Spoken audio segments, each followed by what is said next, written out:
the biggest benefit that Aquasi brings to the FAA as a test site and to Alaska is the experience that we have. We've been doing this since 2001, so the work that we have done over the years has always been focused in trying to bring to Alaska an industry that is technology-based, that's going to help keep graduates of the science, technology, engineering, and mathematics disciplines here in the state so they don't have to go somewhere else to get a job.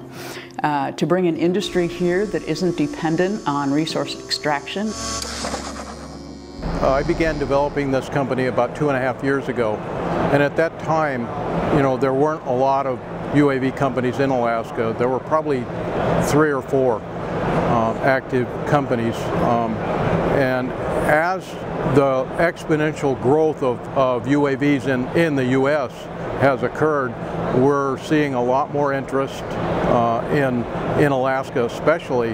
One of the missions of my company is to bring this technology into our school system in Alaska and create jobs in Alaska. We will be doing the manufacturing of the radar in Alaska, primarily actually the final assembly of it, and we'll be employing Alaskans. I've actually talked with some of the native communities, associations and corporations, and they have a great interest in employing their shareholders. I also want to reach into our school system and bring interns into the company during the summer, paid interns from high school to college level, to help improve our STEM program in Alaska. I also think that as it becomes more and more widely known what the beneficial uses of unmanned aircraft are, we're going to see far fewer objections from people who are worried about privacy or who are worried about someone shooting something off an unmanned aircraft. None of us are interested in that.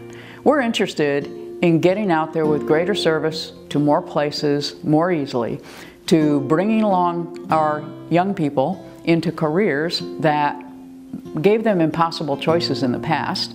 If you came from a village, for example, and you got an engineering degree, you either went back to your village and worked on something that had nothing to do with your degree, or you were forced to live in Fairbanks or Anchorage or leave the state in order to get a job.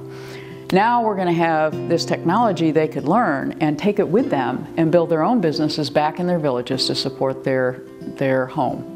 So I think those are all things that are going to be hugely beneficial for the state of Alaska.